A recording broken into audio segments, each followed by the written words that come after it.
Our lead this hour is from Sunday Night Football. Why?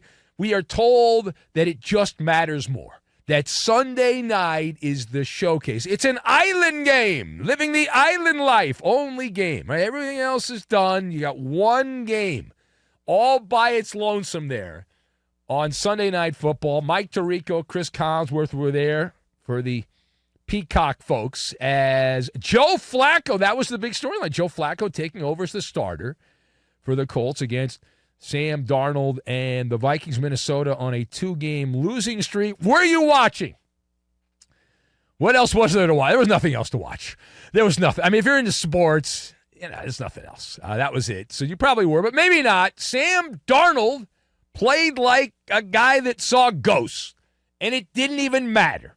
Sam Darnold overcame 4 sacks and 3 turnovers by throwing not 1, not 2, but 3 second-half touchdown passes, and the Minnesota defense running around and through Joe Flacco in his return to the starting job as the Vikings get a 21-13 win in the Sunday night game. Justin Jefferson, 137 receiving yards, a lot of big plays for the Viking offense there as Minnesota, after the 2 games losing streak to the Lions and the Rams, they now are 6-2. The better story is in the losing locker room, and so that is where we will focus in on. Where does Joe Flacco's performance leave the Colts? So I've got rocking chair, pizzeria, and scientific method. And we will combine all of these things together, and we will say, turn out the lights, the party's over. Wow. All right, so any way you slice this, any way at all, it was a rough performance and unacceptable. Unacceptable. That's the word I will use there. Indy cleared the runway for Joe Flacco to take off. I don't have a problem with that move. That's the better move because Anthony Richardson pretty much benched himself, right? Unceremoniously taking himself out of that game last week. You can't do that. He did the thing you can't do at the time you can't do it. So he ends up benching himself. Joe Flacco had to play. And Flacco played like a rocking chair, meaning he gave the impression, Joe Flacco, while he was out there, of constant motion. But much like a rocking chair, he wasn't going anywhere. Neither was the Indianapolis offense going anywhere. The only touchdown that Indy scored was courtesy of a boo-boo by Minnesota. A mistake. Joe Flacco finished the game with 179 yards passing. That's it. No touchdowns. They didn't score a touchdown on offense. 1 interception and a passer rating of 63.7. And he was also sacked 3 times, a couple of sacks late in that game. And Indy's offense continues to be a ghost ship, just an empty vessel found out floating adrift on the sea of the NFL. Just bad. They had 227 yards of offense as a team, only 13 first downs, but 12 really because 1 was gained via penalty for Minnesota, and only 6 points. That's it. That's all for Indy with Joe Flacco at quarterback. And the Vikings, I thought they had a good defense. We talked about them a lot on the TV show about how I liked Brian Flores' defense, and they were exposed the last couple of weeks by the Lions and the Rams, but now they're feeling good again. All right, now page 2. The Vikings stopped the bleeding of the 2-game losing streak, the other side here. They stopped the bleeding. But what is your position on Sam Darnold's play for the Purple People Eaters at 6-2? So I would say even in victory, being fair, if you're a Viking fan, it's demoralizing. It is absolutely demoralizing because if Sam Darnold was a pizzeria, his performance would be shakies.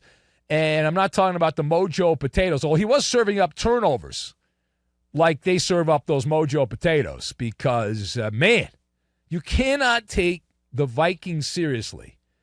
They'll be a playoff team. In fact, they have 3 games coming up, which they should win all 3 and get to 9-2 if they just take care of business. That aside, though, I don't take them seriously. The Sam Darnold reliability score is very low. and that is a deal breaker in big games. You can't rely on them. You can win against those mid teams. The Colts are in that mid to bad tier, the weaker opponent. You'll be okay there. But in key moments, the Vikings at some point are going to play a team that's, they play the Lions in the playoffs or who knows who. Someone will be able to force Sam Darnold to make a play. And when Sam Darnold has to make a play, he looks like a puppy dog, a lost puppy dog. He doesn't know where to go. He's completely flummoxed.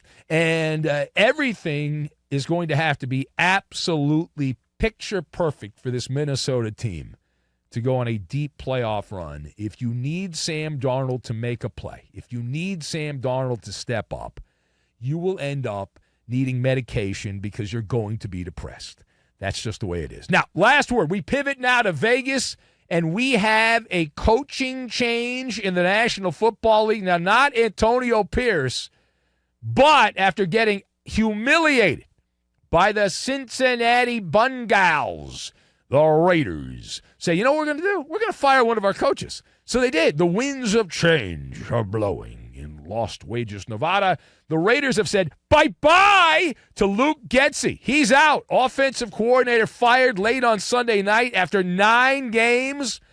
Getsy out as Raiders offensive coordinator. They also whacked the offensive line coach. He's gone. They gave the guillotine to the quarterback coach. He's out as well.